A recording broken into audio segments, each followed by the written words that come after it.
Bismillahirrahmanirrahim. Assalamualaikum warahmatullahi wabarakatuh. Alhamdulillahi rabbil alamin. Nahmaduhu wa nasta'inuhu wa nastaghfiruh wa na'udzu billahi min syururi anfusina wa min sayyiati a'malina. Man yahdihillahu fala mudilla lahu wa man yudlil fala hadiya lahu. Asyhadu an la ilaha illallah wahdahu la syarika lahu wa asyhadu anna Muhammadan abduhu wa rasuluh. Amma ba'. Alhamdulillah, pertamanya kita syukur pada Allah Subhanahu wa taala di atas kesempatan yang Allah izinkan kepada kita pada tengah hari ini, diberikan kepada kita iaitu nikmat kelapangan waktu, diberikan kepada kita nikmat kesihatan, dan diberikan kepada kita yang paling pentingnya adalah nikmat iman, sehingga kita sama-sama memilih dan membuat keputusan pada tengah hari ini untuk duduk di dalam halaqah ilmu. Semoga Allah Subhanahu wa taala melimpahkan kebaikan demi kebaikan, kerahmatan, ketenangan dan juga keberkatan dalam kehidupan kita, insya-Allah. Amin ya rabbal alamin. Baik, tuan-tuan puan-puan yang dirahmati oleh Allah Subhanahu wa taala, insya-Allah untuk hari ini kita akan sambung lagi perbincangan kita pada surah At-Tur, surah yang ke-52. Dan kita berhenti pada kesempatan yang lalu pada ayat yang ke-19. Jadi saya jemput tuan-tuan, puan-puan bersama-sama dengan saya. Tuan-tuan boleh buka Quran terjemahan, sama ada tuan-tuan boleh ambil di sekitar surau kita, ataupun tuan-tuan boleh buka di smartphone tuan-tuan, terus pergi kepada surah 52, surah At-Tur pada ayat yang ke-19. Okey, pada ayat yang ke-19. Baik, kita dah bincang tuan-tuan, bermula ayat 17 berkaitan tentang siapakah penghuni-penghuni syurga Allah. Kita dah bincang dah. Allah Ta'ala menyebutkan, kita ulang balik sikit tuan-tuan, kita recap balik apa yang kita dah bincang sebelum ni. Penghuni syurga Allah, Allah menyebutkan dia adalah Al-Muttaqin, artinya orang yang bertakwa. Di situ ada clue sebenarnya. Siapakah penghuni neraka, penghuni syurga? Siapakah watak-watak penghuni syurga ni? Salah satunya adalah Al-Muttaqin. Siapa orang bertakwa ni tuan-tuan? Iaitu orang yang menjaga hubungan dengan Allah dan orang yang menjaga hubungan dengan manusia. Dalilnya apa tuan-tuan? Allah Ta'ala sebut di dalam Al-Quran daripada surah Ali Imran. Allah menyebutkan, ya ayyuhallazina amanuttaqullaha haqqa tuqatih. Ni ayat yang selalu kita baca dan kita dengar pada khutbah tuan-tuan. Wahai orang yang bertakwa, wahai orang yang beriman, ittaqullaha haqqa tuqatih, bertakwalah kamu kepada Allah dengan sebenar-benar takwa. Wala tamutunna, dan janganlah kamu mati illa wa antum muslimun, melainkan kamu sebagai muslim. Itu perintah tuan-tuan. Macam mana nak hidup dengan bertakwa dan mati sebagai muslim? Allah Ta'ala sambung lagi, wa'tasimu bihablillahi jami'a. Caranya adalah hidup ni berpautlah kepada Allah keseluruhan. Apa yang Allah perintah, terima, dan apa yang Allah larang, tinggalkan. Bukan ambil separuh-separuh tuan-tuan, tetapi ambil keseluruhan. Dan Allah perintah lagi, wala tafarraqu, dan jangan kamu bercerai-berai. Di situ tuan-tuan memberi isyarat adanya hubungan dengan Allah dan ada hubungan dengan manusia. Jangan hidup ni berpecah belah. Maksudnya hidup dengan manusia ni perlu dijaga. Hablum minallah wa hablum minan nas. Dan Al-Muttaqin pada ayat ni tuan-tuan, ayat 17 ni memberi isyarat betapa adilnya Allah Ta'ala. Semua orang ada potensi untuk masuk syurga. Dia orang kaya ke, orang miskin ke, ada PhD ke, tak ada PhD ke, dia kerja dekat UEM ke. Tuan-tuan kerja mana lagi tuan-tuan? Saya nampak tadi ada Aziata, ada tabung haji, siapa-siapalah, duduklah kerja di mana pun tuan-tuan. Semua kita ada peluang dan potensi untuk masuk syurga. Syaratnya, kata kuncinya adalah Al-Muttaqin, takwa. Dan sejauh mana kita didik diri kita dan ahli keluarga kita untuk menjadi orang yang bertakwa. Yang ini kita sebutkan dahulu tuan-tuan. Kita banyak didik anak kita jadi kaya je. Lupa nak didik yang paling pentingnya adalah taqwa. Sebab taqwa itulah yang menjamin kita ke syurga Allah. Ayat 18, ayat 19 yang kita bincang dahulu tuan-tuan, ini adalah berkaitan tentang nikmat-nikmat yang Allah janjikan.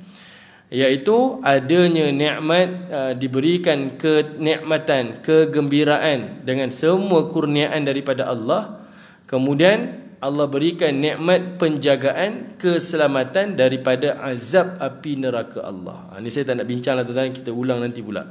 Kemudian ayat 19 tu Allah berikan lagi nikmat, iaitu nikmat makanan dan minuman yang seenak-enaknya, dan juga bima kuntum ta'malun, dan juga Allah berikan ganjaran nikmat dekat situ adalah nikmat yang setimpal dengan amal yang kita lakukan. Okey, kita tengok ayat 19 sikit tuan-tuan.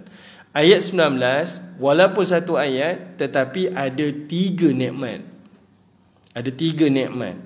Pertama, kalau tuan-tuan perhatikan, Allah sebut perkataan kulu washrabu hani'a. Itu digunakan kata ganti nama kedua. Maksudnya kamu makanlah dan kamu minumlah makanan yang selazat-lazatnya. Okey, tuan-tuan perhatikan tuan-tuan kat situ. Allah menggunakan perkataan kata ganti nama kedua, kamu. Ayat 18, Allah gunakan perkataan atahum rabbuhum, kata ganti nama ketiga, iaitu mereka. Tuan-tuan tengok terjemahan dia kan? Tuan-tuan tengok terjemahan tu. Atahum, kurniakan kepada mereka, rabbuhum, Tuhan mereka, wa waqahum, dilindungi mereka. Mereka ni siapa? Penghuni syurga. Kata ganti nama ketiga. Ayat berikut Allah guna kata ganti nama kedua, kamu tu adalah penghuni syurga. Kenapa Allah sebut kamu dekat sini tuan-tuan? Di sini menunjukkan kepada kita adanya nikmat batin. Nikmat batin. Kenapa? Sebab Allah Ta'ala akan bercakap dengan penghuni syurga secara langsung, dan itu adalah kemuncak kenikmatan. Al-Imam Syafi'i tuan-tuan sendiri berpegang, bila Allah Ta'ala sebut dalam surah Al-Ghashiyah, kata Allah, kalla bal rana ala qulubihim bima kanu yaksibun. Allah Ta'ala menyebutkan bila manusia buat maksiat, manusia akan tertutup 2 tempat. Pertama, di dunia Allah akan tutup hatinya dengan ron. Ron ni maksudnya ada satu selaput. Allah tutup, hatinya makin lama makin hitam, dan hatinya makin keras untuk ditembusi dengan cahaya hidayah. Kedua, Allah kata apa? Inna an rabbihim yawma idzil lamahjubun. Di hari akhirat, orang yang melakukan maksiat ni Allah tutup matanya daripada melihat Allah Ta'ala. Jadi kata Imam Syafi'i, berdasarkan ayat itu, mafhum mukhalafah dia tuan-tuan, vice versa dia. Kalau penghuni neraka diazab daripada melihat Allah, jadi bagi penghuni syurga, nikmat yang tertinggi adalah melihat Allah. Melihat Allah tu kemuncak nikmat. Kalau bercakap dengan Allah Ta'ala tuan-tuan, lebih nikmat lagi. Jadi pada ayat ini Allah bercakap langsung dengan penghuni syurga. Nikmat yang kedua adalah nikmat zahir, iaitu nikmat makanan dan nikmat minuman yang paling lazat. Ada 2 nikmat kat situ Nikmat zahir, nikmat batin. Nikmat makan puas hati dah. Dapat bercakap langsung dengan Allah Ta'ala, lebih nikmat. Macam kita pergi kenduri lah tuan-tuan. Kalau datang kenduri je, okey lah. Tapi kalau tak dapat jumpa dengan tuan rumah, aduh, macam tak komplit kita punya kedatangan ni. Okay? Macam tak komplit lah. Jadi dapat makan, dapat kita jumpa dengan tuan rumah pun, itulah yang paling terbaik. Kemudian tuan-tuan, yang ketiga, nikmat yang Allah sebutkan, bima kuntum ta'malun, setimpal dengan amal yang kamu lakukan tuan-tuan, ini namanya adalah nikmat pujian. Okey, ini adalah nikmat pujian. Apa maksud nikmat pujian dekat sini tuan-tuan? Bila Allah kata bima kuntum ta'malun, amal kita ni kita kena tahu dia tak setimpal. Ganjaran yang kita dapat takkan setimpal tuan-tuan. Apa yang kita dapat lebih daripada apa yang kita lakukan. Jadi perkataan yang Allah sebut dekat sini, setimpal dekat sini tuan-tuan, bukanlah setimpal, tetapi menunjukkan Allah memuji amal-amal yang kita lakukan. Allah appreciate. Kalau kita seorang pekerja tuan-tuan, Kita datang kerja sepatutnya pukul 9 pagi masuk kerja, 7.30 kita sampai dah. Kemudian tuan-tuan, kita balik pukul 6, tapi kita balik pukul 9 malam tuan-tuan. Bertahun-tahun kerja macam tu, tapi majikan tak nampak. Sakit hati tuan-tuan. Sakit hati lah kita kan. Saya kerja sungguh-sungguh, majikan tak nampak, puji pun tidak, bonus apatah lagi, increment lagi lah. Bayangkan. Tapi Allah Ta'ala, dia akan puji manusia. Macam mana dia puji tuan-tuan? Di hari akhirat, manusia akan bertemu dengan Allah, dan Allah Ta'ala akan sebut amal-amal yang kita lakukan. Dahulu orang lain tidur, aku tahu kamu bangkit daripada tidur untuk bertahajud kepada aku. Allah sebut tuan-tuan. Dahulu ketika mana kamu sukar dan susah, kamu berdoa dan meminta kepadaku.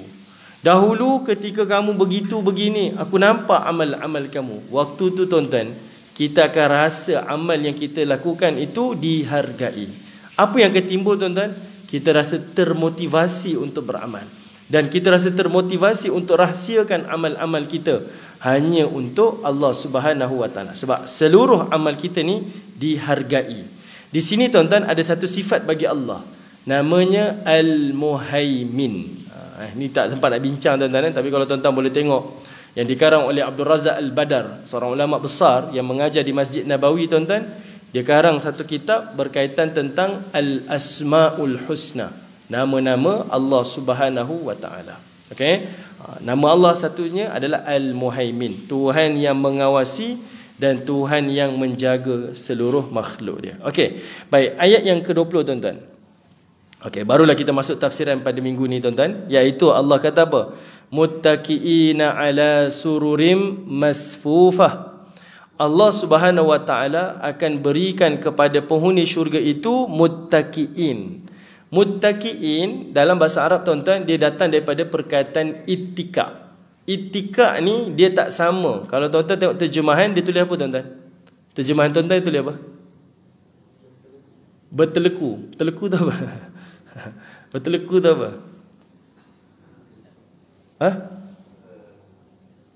Duduk antara dua sujud, berteleku.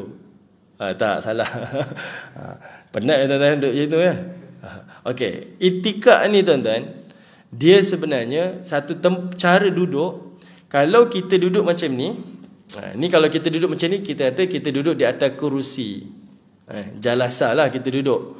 Ataupun kalau kita berbaring tuan-tuan, dalam syurga ada disebut sebagai sarir, ataupun kita kata katil. Ni kerusi, yang tu sarir. Kalau itikad ni tuan-tuan, dia adalah kerusi yang dia punya tempat sandar dia tu, dia tak tegak 90 darjah dan dia tak 180 darjah. Dia tempat kerusi rehat tu. Berapa darjah? Berapa 75 darjah. 75 darjah lah. Maksudnya kerusi yang tuan-tuan kalau duduk kat swimming pool, ada tempat orang menyandar tu. Macam kerusi malas lah tuan. Itu namanya itikad. Itu namanya itikad. Di sini tuan-tuan, sebenarnya Allah nak bagi tahu yang penghuni syurga dapat, dia bukan duduk, dia bukan baring, tapi dia berehat-rehat. Okey, kerana apa tuan-tuan? Sebab nikmat syurga adalah nikmat berehat. Kerana penghuni syurga sifatnya di dunia adalah orang yang bekerja keras. Sifat penghuni syurga di dunia ni adalah orang yang bekerja keras.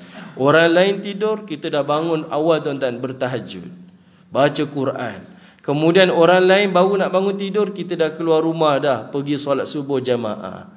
Orang pergi kerja, saya pun pergi kerja. Orang pergi minum-minum tuan-tuan, kita masih lagi bekerja sungguh-sungguh. Petang sekarang orang balik kerja, saya pun balik kerja. Orang balik duduk rumah, kita solat maghrib jamaah pula. Kemudian duduk dalam kuliah, kemudian balik solat isyak, kemudian baru balik rumah. Orang lain tidur, kita pun nak tidur. Esok pagi kita ulang benda yang sama, kita bangun lebih awal lagi. Hari cuti orang tak bangun tuan-tuan, kita bangun macam biasa. Nak cerita orang mukmin ni hidupnya adalah letih kan. Hidup kita ni bekerja keras. Kerana apa? Sebab nikmat di syurga nanti adalah nikmat kerehatan. Okey. Allah Taala sebut dekat situ muttaqiin ala sururim masfufah. Mereka akan berbaring, mereka akan duduk bersandar ni di atas satu tempat yang masfufah. Masfufah tuan-tuan, iaitu dalam keadaan kerusi itu bersusun, bersaf-saf, lurus, bersusun. Dekat sini tuan-tuan, ada bercerita tentang nikmat sebenarnya. Kalau kita perasanlah, apa nikmatnya? Iaitu di antara penghuni syurga dengan penghuni syurga ni, dia akan duduk berhampiran. Kita baring kat kerusi ni, kawan tu pun duduk kat baring kerusi tu. Artinya dekat sini ada satu nikmat, iaitu nikmat bersosial. Yang kita jarang nampak kan? Nikmat bersosial. Sebab bersosial ni adalah fitrah kepada manusia. Okey, sudah dapat berehat tuan-tuan, kemudian kita nak berborak-borak. Allah Ta'ala berikan kepada kita iaitu nikmat perbualan, bersosial dengan penghuni syurga yang lain. Dalam Quran, Allah rakamkan ada dua isu besar yang akan dibualkan oleh penghuni syurga. Ni tak apa, nanti kita akan jumpa kesempatan akan datang tuan-tuan, saya akan bawa dua ni. Ada dua isu yang dibualkan oleh penghuni syurga. Penghuni syurga ni apa yang disembangkan tuan-tuan? Ada dua topik. Ini antara yang dirakamkan di dalam Al-Quran. Okey. Jadi pada ayat ni tuan-tuan, ada nikmat kerehatan dan ada nikmat bersosial. Yang ketiga, wa zawwajnahum bihurin hin. Ya, bihurin ain, iaitu mereka akan dikahwinkan dengan bidadari-bidadari syurga Allah Subhanahu wa taala. Baik, dekat sini bererti adanya nikmat hidup berpasangan. Dalam syurga tidak ada yang menduda, tidak ada yang membujang dan tidak ada yang menjanda, tak maksud semuanya dalam keadaan berpasangan. Okey. Daripada ayat 18 sampai ayat 20 tuan-tuan, kita boleh buat satu kesimpulan, iaitu Allah Ta'ala melengkapkan bagi seorang penghuni syurga itu adalah nikmat secara personal. Keperluan untuk seorang manusia itu Allah cukupkan. Apa dia tuan-tuan? Allah beri dia rasa gembira, kebahagiaan. Allah beri dia jaminan keselamatan. Allah beri dia cukup makan, cukup minum. Allah beri dia adanya tempat dia berehat, adanya kawan-kawan dia bersosial, dan adanya pasangan-pasangan. Maksudnya, kalau dari sudut peribadi kita tuan-tuan, apa yang kita nak cukup. Cukup untuk kita. Untuk kita sahaja tuan-tuan cukup. Ayat 18, 19, 20. Tuan-tuan nak rumah, kalau kita lah hari ni, nak rumah, ada rumah. Nak kereta, ada kereta. Nak ada kerja, ada kerja. Nak hidup, ada pasangan, ada pasangan. Nak ada keluarga, ada keluarga. Semua komplit. Keperluan secara individual, semuanya komplit. Masuk ayat 21 tuan-tuan, Allah tambah lagi satu nikmat. Allah tambah lagi satu nikmat, iaitu nikmat yang kita mungkin tak perasan, tapi Allah beri pada penghuni syurga, iaitu nikmat hidup berkeluarga. Macam kita lah tuan-tuan sambut hari raya. Kalau kita ada rumah besar, kereta besar, ada kawan-kawan, ada tetamu, ada jamuan hari raya, semua komplit tuan-tuan. Tapi beraya tak ada keluarga, apa perasaan kita? Tak komplit hari raya saya ni. Raya saya ni rasa tak sempurna. Sebab apa? Kita tak ada ahli keluarga kita. Allah Ta'ala nak bayangkan penghuni syurga begitu juga. Kalau dia dapat semua nikmat dah, ada pasangan, ada rumah, ada kediaman, ada itu, ada ni, kalau tak ada keluarga bersama dengan dia, bererti belum cukup lagi kenikmatan di dalam syurga Allah. Okey. Jadi dekat sini tuan-tuan, Allah Ta'ala letakkan kepada kita salah satu daripada yang menyempurnakan nikmat syurga Allah adalah penghuni syurga akan bersama-sama dengan ahli keluarga dia. Baik. Di sini ada satu pengajaran yang kita boleh ambil ibrah tuan-tuan, tadabbur kat sini. Apa dia? Salah satu sifat penghuni syurga yang Allah nak tunjukkan di dunia ni, waktu dia berada di dalam kenikmatan, bila dia berada dalam kenikmatan, sekali-kali dia tidak akan melupakan ahli keluarga dia. Sebab apa tuan-tuan? Manusia ni kalau ada jawatan bagus, ada kawan-kawan, ada rumah bagus, biasanya manusia ni mula melupakan asal usul dia. Biasanya lah. Dia mula pinggirkan mak ayah dia, minta maaf lah, pinggirkan keluarga dia, pinggirkan semualah yang dia kenali dia. Dia akan duduk dalam suasana yang baru. Biasa macam tu. Tapi Allah tunjuk, bagi sifat penghuni syurga, dia tak seperti itu. Waktu dia berada di kemuncak kenikmatan, dia akan kenangkan tentang keluarga dia. Dia akan tanya, mana mak ayah saya, mana pasangan saya dan mana anak-anak saya. Apa yang dia rasa, dia nak ahli keluarga dia pun sama-sama rasai. Itu sebenarnya sifat ahli syurga. Dalam hidup ni tuan-tuan, bila kita beramal, jangan kita ingat saya je solat subuh jamaah, saya je baca Quran nak khatam, saya je nak dengar kuliah ilmu. Kita terlupa isteri kita, anak-anak kita, keluarga kita, mereka tu pun perlu sama-sama bersama-sama dengan kita. Sebab itu Nabi Ibrahim tuan-tuan, dia datang dengan satu teladan yang paling terbaik. Bila Allah kata pada Ibrahim, wa idh bawwa'na li Ibrahima makanal bait, wahai Ibrahim, aku perintahkan kepada kamu bangunkan Kaabah di atas tanah yang ditetapkan. Apa Ibrahim buat tuan-tuan?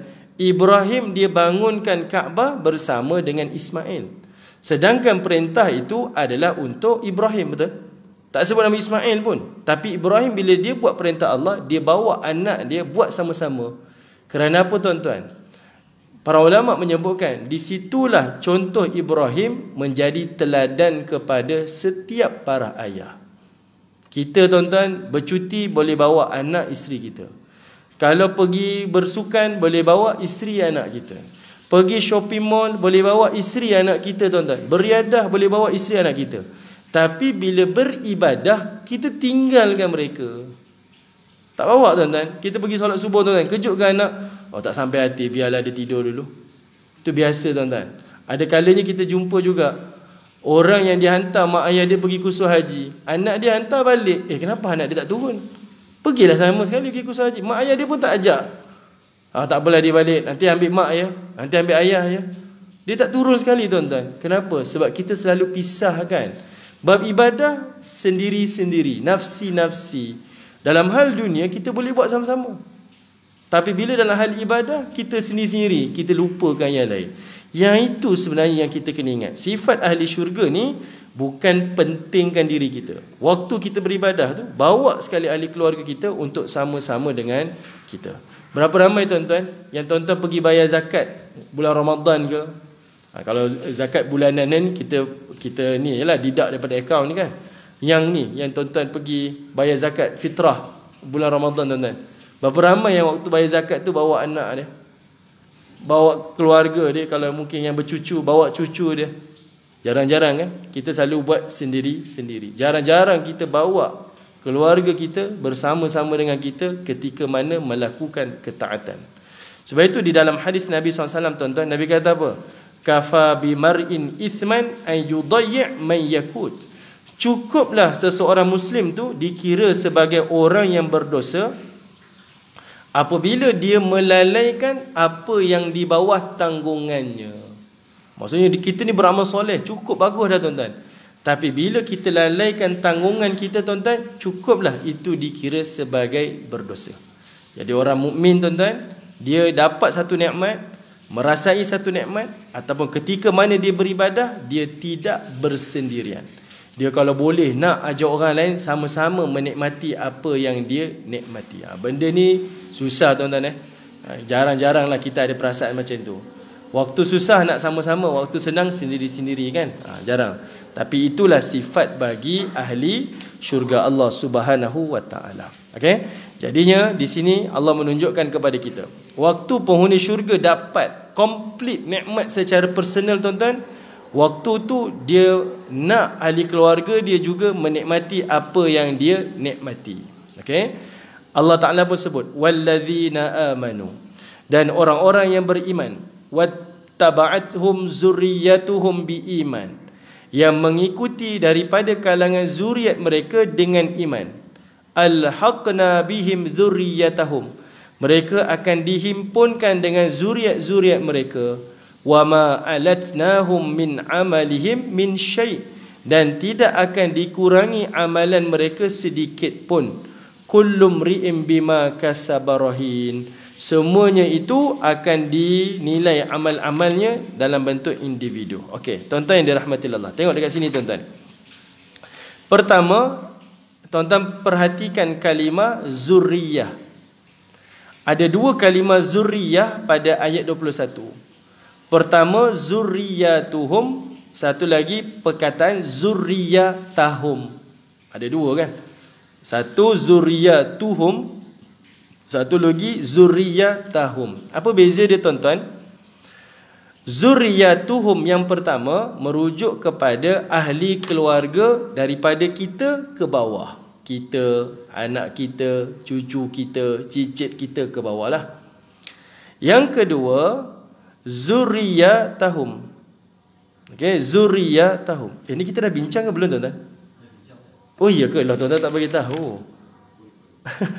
Saya dah bincang ya? Dah bincang. Kita berhenti ayat berapa hari tu? 23. La haula wala quwata illa billah. Patutlah. Saya rasa macam dah sebut Okey, minta maaf tuan-tuan.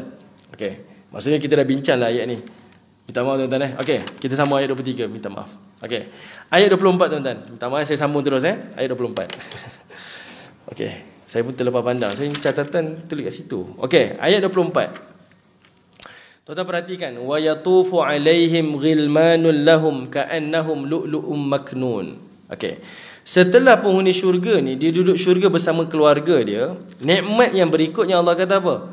Iaitu mereka akan diberikan nikmat makanan dan juga nikmat minuman. Tuan-tuan boleh tengok ayat 22, ayat 23. Okey, sebab biasa tuan-tuan bila kita duduk dalam majlis keluarga reunion, perkara wajib dalam satu majlis mesti ada makan, mesti ada minum lah. Okay, ada makan, ada minum. Kalau tak ada makan, tak minum ni tak cukup, tak komplit dah syarat pertemuan tu. Okay.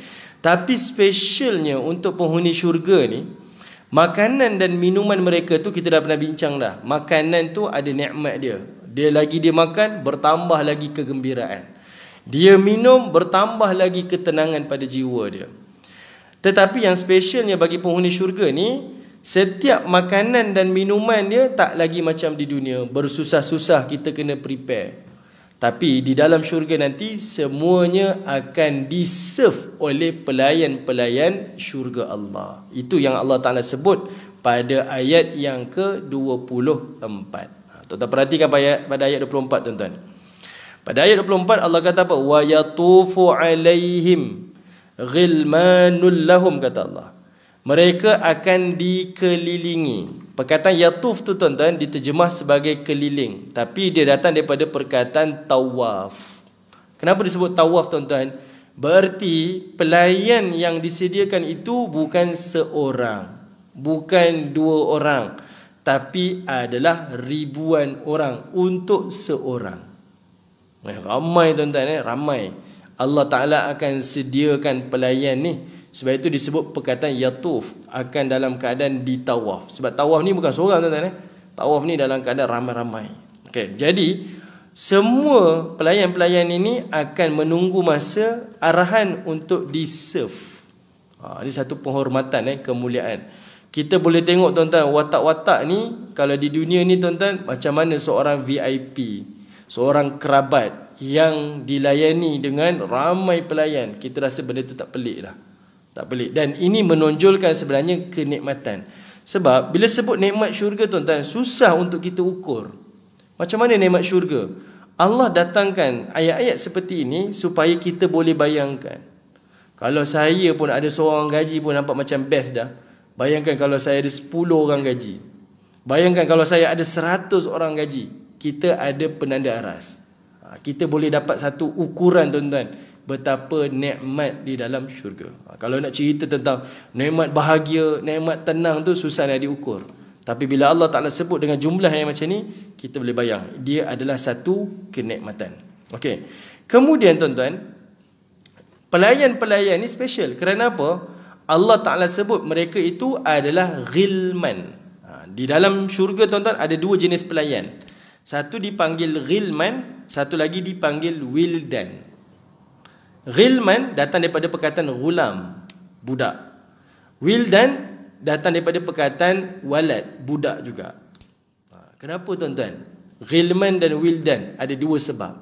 Sebab yang pertama tuan-tuan, iaitu orang muda ni dia cergas dan dia cekap. Bayangkan ada dah ramai pelayan, tapi pelayan semua dah tegeh-hege, lemah gitu.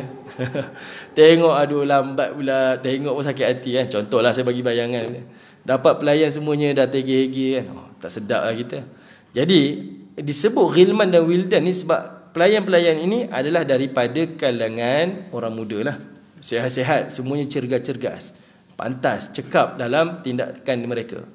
Kedua, ghilman ni adalah sedap untuk dipandang. Benda ni kita tak boleh nafikan tuan-tuan. Kita naiklah kapal terbang tuan-tuan, kita tengok siapa pelayan-pelayan tu. Diwatakkan dengan watakan yang sempurna. Okay? Diwatakkan dengan kita kata benda ni macam tak penting. Tak boleh kita kata macam tu. Sebab secara fitrahnya itu sebenarnya keinginan manusia. Kita naik kapal terbang, tuan-tuan boleh tanya, nak jadi kru kapal terbang, mereka yang berumur, saya tak pernah tanya kawan saya, dia kerja mas, umur dia nak pencen tuan-tuan, tapi badan fit. Sebab mereka ada satu mesin, dia kena naik dan dia kena pastikan yang mereka ni betul-betul fit. Kalau tak betul fit, dia dicutikan, direhatkan. Dan mereka ni kena pastikan dia fit untuk dia fly. Tuan-tuan boleh tanyalah kru-kru kapal terbang. Dia ada satu mesin. Umur kita 50. Mesin tu boleh kata dia punya kesihatan dia macam umur 30, 35, 25. Mesin tu akan beritahu macam mana kita bernafas, macam mana fit tubuh badan kita. Sebab itu mereka walaupun berumur tuan-tuan, badan memang elok, fizikal elok. Sebab itu adalah keperluan. Jadi Allah Ta'ala sebut perkataan ghilman, wildan dekat sini bukan saja-saja je, tapi nak bagi tahu elok dari sudut pergerakan mereka, cekap, dan juga elok dari sudut pemandangan mata kita lah.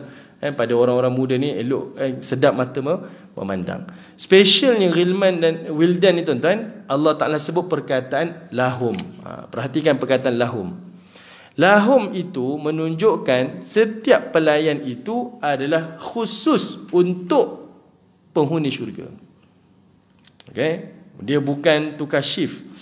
Dia ni nanti tukar orang lain, dia ni nanti mungkin kerja dengan orang lain, pelayan. Tak. Setiap pelayan hanya untuk penghuni itu. Sebab itu Allah gunakan perkataan lahum, menunjukkan isyarat pengkhususan. Okay? Tuan-tuan boleh bayangkan betapa specialnya penghuni-penghuni syurga Allah dilayani dengan sebaik-baik ganjaran. Okay? Semuanya akan dilayani. Sebab itu kalau naik kapal terbang tuan-tuan, semua ni diberitahu dah. Siapa kita punya penumpang, Tan Sri, panggil Tan Sri. Kamu jaga dia, kamu jaga. Diberi pengkhususan tuan-tuan. Diberikan pengkhususan sebab di situ adanya tanda penghormatan dan kemuliaan. Okey. Baik, tuan-tuan yang dirahmati oleh Allah Subhanahu wa taala. Kemudian Allah sebut lagi tuan-tuan, ka'annahum, pelayan-pelayan ni kata Allah, mereka itu seperti lu'lu'um maknun.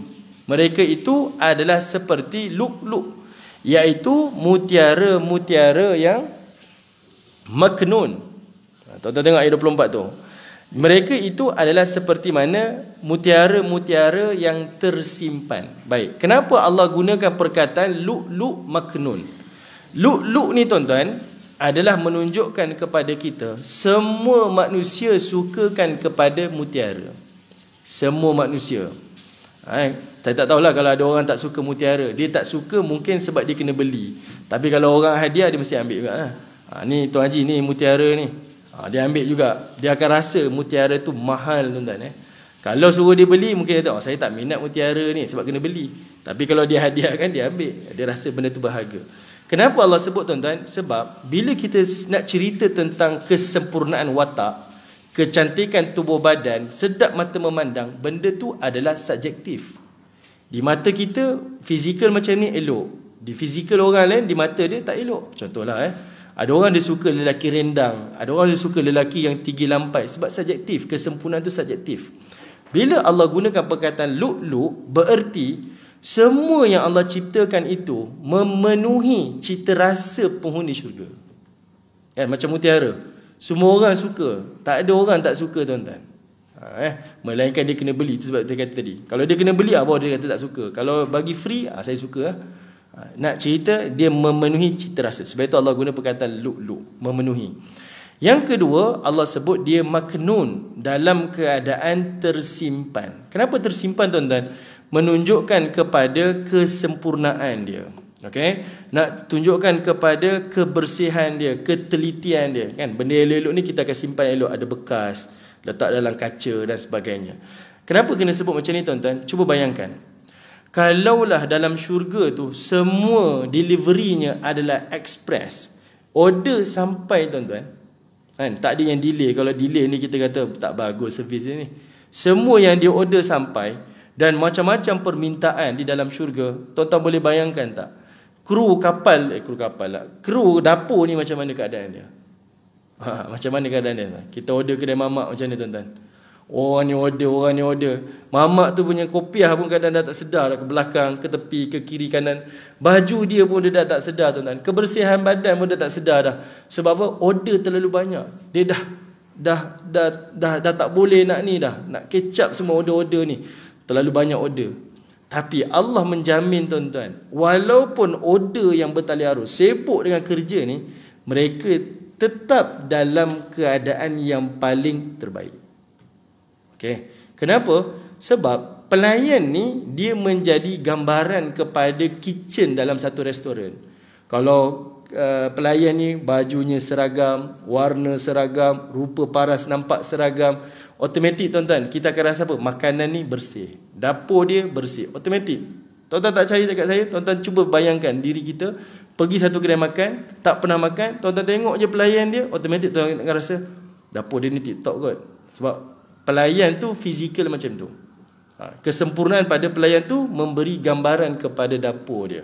Ini sebenarnya adalah fitrah, cara sudut pandang kita. Dan sebab itu Allah Ta'ala mendetailkan pelayan-pelayan penghuni syurga Allah Subhanahu Wa Ta'ala. Okay? Sebab semua tempahan makanan dalam syurga ni semua custom made tuan-tuan. Ni kalau kita bincang ada ayat-ayat lain, Allah Ta'ala bayangkan semuanya adalah order secara custom. Dia bukan semuanya sama je order, semuanya custom. Jadi kesibukan itu Allah Ta'ala tetap memberi gambaran pelayan-pelayan syurga itu tetap yang sempurna. Okey, baik. Kemudian tuan-tuan, Allah sambung lagi ayat yang ke-25. Wa aqbala ba'duhum ala ba'din yatasaalun. Kata Allah Subhanahu wa Ta'ala. Kata Allah Subhanahu wa Ta'ala, wa aqbala ba'duhum, dan sebahagian penghuni syurga itu ala ba'din, kepada sebahagian yang lain, yatasaalun, mereka itu saling berbual-bual. Di antara penghuni syurga dengan penghuni syurga yang lain tuan-tuan, mereka akan saling berbual-bual. Baik, apa yang mereka bualkan tuan-tuan di antara penghuni syurga? Okey, tuan-tuan buka surah As-Saffat. Tuan-tuan tengok surah As-Saffat. Tak silap saya surah 37, tak tahulah. Tengok balik. Surah As-Saffat. Betul surah 37 tak? Okey, surah 37, tuan-tuan buka ayat. Sekejap saya dapat check. Ayat yang ke-4. Sekejap. Surah As-Saffat. Ayat yang ke-50. Okey, tuan-tuan tengok pada ayat yang ke-50, surah As-Saffat. Baik, Allah Ta'ala kata apa tuan-tuan? Fa aqbala ba'duhum ala ba'din yatasaalun. Di antara penghuni syurga akan saling berhadapan dan saling berbual-bual, saling bertanya-tanya khabar lah. Macam mana kamu masuk syurga dulu? Dia akan saling bercerita. Baik, salah satu topik perbincangan penghuni syurga tuan-tuan, tengok salah satunya ayat 51. Qala qailum minhum inni kana li qarin, kata Allah. Salah seorang daripada mereka berkata, inni kana li qarin, sesungguhnya aku dahulu di dunia memiliki seorang qarin. Qarin ni kawan baik dia. Dia ada seorang kawan baik. Yaqulu a innaka laminal musaddiqin, dan dia berkata, adakah kamu ni daripada kalangan orang yang percaya? Baik. Tuan-tuan kena tengok sini tuan-tuan. Ini kena perlukan pada fokus tuan-tuan. Ayat 51 Allah gunakan perkataan qala. Pada ayat 52 Allah gunakan perkataan yaqulu. Dua-dua ni sama maksud, berkata. Beza dia iaitu qala dalam bentuk past tense, yaqulu dalam bentuk present tense. Ada fi'lul madhi, ada fi'lul mudhari', ada past tense dan ada present tense. Bila Allah Ta'ala sebut ayat dia qala, iaitu past tense, fi'lul madhi, itu bererti perbualan dalam syurga Allah. Okey, itu adalah perbualan dalam syurga Allah. Ayat 52 tu yaqulu, Allah sebut dalam fi'lul mudhari' present tense, itu merujuk kepada perbualan di dunia.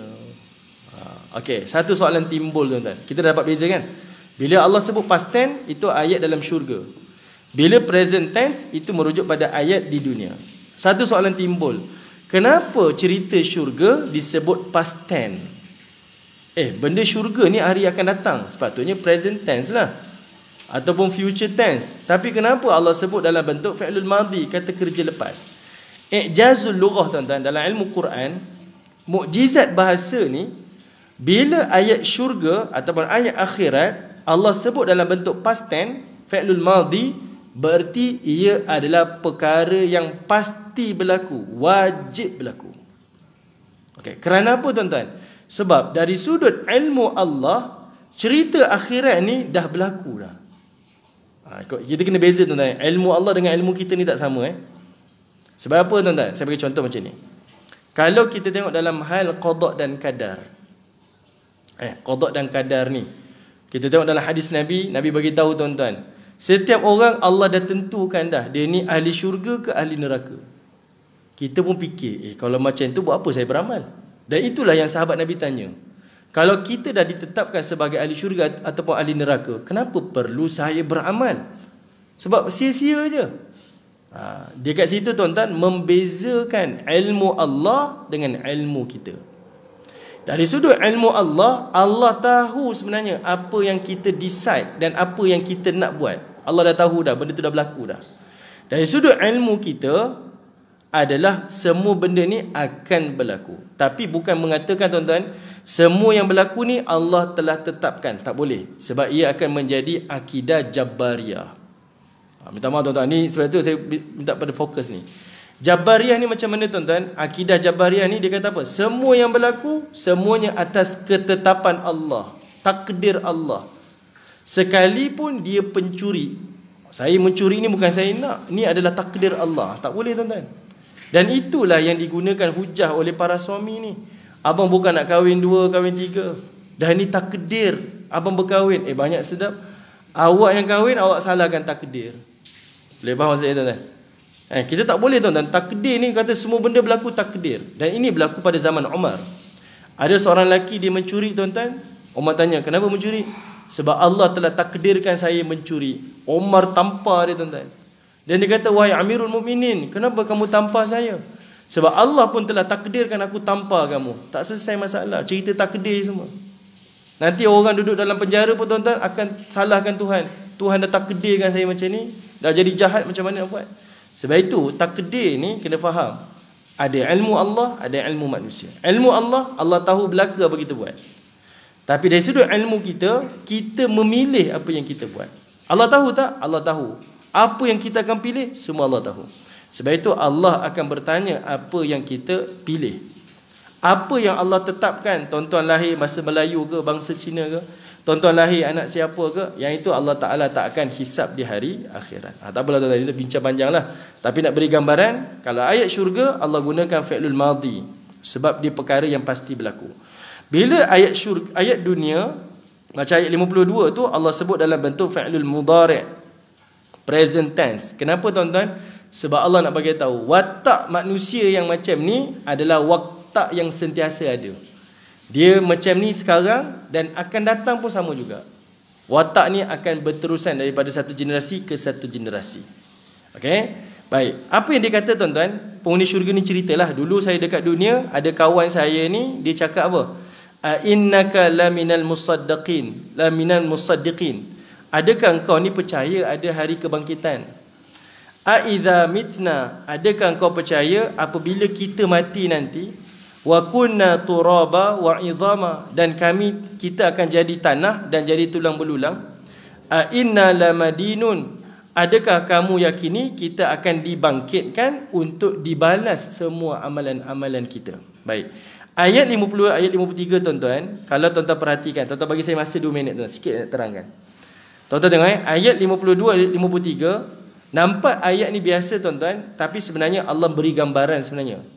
Di situ ada 3 kali istifham, 3 kali pertanyaan. Pertama, ainnaka. Kedua, aidza. Ketiga, ainna. Tuan-tuan tengok ada 3 kali istifham. Bererti apa tuan-tuan? Kawan dia yang Qarin ni, kawan baik dia ni, dia bukan sekadar tak beriman, tapi dia sombong dan degil. Maksudnya dia menghasut kawan dia supaya jangan percayalah hari kiamat ni. Ada kawan tuan-tuan, kalau pergi solat, kita solat dia tak solat, itu ada kawan macam tu. Ada kawan dah lah dia tak solat, dia ajak kita tak solat. Jadi kawan ni tuan-tuan, dia dah tak beriman, dan dia nak kawan dia ni pun tak beriman juga. Dan Allah Ta'ala datangkan dengan 3 persoalan yang dia bangkitkan. Kamu percaya ke hari kiamat? Kamu percaya ke dah mati nanti hidup balik? Kamu percaya ke semua amalan dibalas? Kenapa tuan-tuan? Itu menunjukkan kepada kita, dia melakukan provokasi. Kan kalau ada orang tuan-tuan, dia berpegang dengan satu pandangan, dia tak puas hati dengan kita, dia akan tanya kepada kita soalan yang bertalu-talu. Contohlah isteri kita lah. Dia tahu suami dia ni memang bayi lambat ni pergi mana-mana, balik berderu-deru dia tanya soalan. Contohlah dia tak tanya dah, abang keluar dengan siapa tak? Dia tanya je, abang daripada mana? Keluar dengan siapa? Pergi mana? Tanya.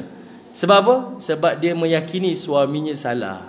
Okay. Soalan tu adalah dalam bentuk provokasi sebenarnya. Okay. Jadi Allah nak bagi tahu, penghuni syurga ni cerita pada kawan dia, saya ada kawan saya dulu macam itulah. Dia ajak saya supaya tak beriman pada hari kiamat. Baik, apa yang berlaku tuan-tuan? Saya nak ambil kat sini je. Allah Ta'ala pun kata, qala, maka katalah penghuni syurga tu di syurga nanti, hal antum mutalli'un, kamu nak tengok tak kawan kamu tu dekat mana sekarang? Nak tengok tak? Nak pergi jenguk tak? Fattala'a, lalu mereka pun menjenguk kawan yang tadi tu, yang dulu dekat dunia hasut dia supaya tak beriman. Fara'ahu, dan mereka melihat kawannya itu fi sawa'il jahim, berada di tengah-tengah neraka Allah. Maksudnya dia duduk kat syurga, dia jenguk tuan-tuan, dia nampak kawan tu dalam neraka. Qala, dan kawan tu pun berkata, tallahi, demi Allah, in kitta laturdin, aku nyaris-nyaris berada dalam kebinasaan. Kalau aku ikut dia, nescaya aku akan rosak.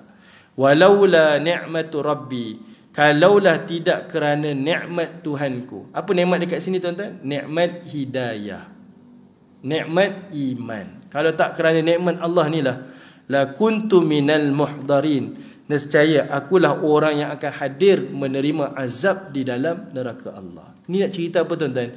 Bercerita tentang dialog penghuni syurga yang dia buat-buat dalam syurga ni. Salah satu cerita dia adalah cerita tentang amalan dia di dunia berkaitan tentang teman-teman dia, tentang kawan-kawan dia dahulu. Dan pengajaran kepada kita di sini tuan-tuan, iaitu sentiasalah berpaut kepada keimanan. Kalau kita jumpa kawan-kawan macam ni tuan-tuan, kan selalu kita pesan, jadi carilah kawan yang betul. Kalau saya cari tak jumpa kawan yang betul tuan-tuan, kita berusaha jadilah kawan yang betul kepada kawan kita. Okay? Sebab Allah Ta'ala sebut dalam Quran tuan-tuan, Allah kata apa? Takadu tamayyazu minal ghaiz. Neraka ni dia betul-betul marah. Kerana apa? Kullama ulkiya fiha faujun. Penghuni neraka nanti dia akan dihumbankan dalam neraka dalam keadaan fauj, dalam keadaan berkumpulan. Kita tak masuk neraka seorang-seorang tuan-tuan. Kita akan masuk ke dalam neraka dalam keadaan boleh jadi ditarik oleh kawan kita, kenalan kita, sahabat kita, adik-beradik kita, pasangan kita. Sebab penghuni syurga, penghuni neraka masuk neraka dalam keadaan berkumpulan. Jadinya tuan-tuan yang dirahmati oleh Allah Subhanahu wa taala, jadi kita sama-samalah cegah dan sama-samalah usaha cari kawan yang baik, ataupun kita berusaha menjadi kawan yang baik kepada kawan-kawan kita. Saya nak teruskan lagi tuan-tuan, tapi ada banyak benda yang kita nak ulas, tapi dengan masa yang terhad ni tak apa. Kita berhenti dekat sini. Kita akan sambung pada kesempatan yang akan datang. Saya minta maaf tuan-tuan, saya tersalah tadi. Tuan Haji pun tak maaf. Saya terulang benda yang sama, minta maaf InsyaAllah kesempatan akan datang kita akan ulang lagi sekali. Wallahu ta'ala a'lam. Assalamualaikum warahmatullahi wabarakatuh.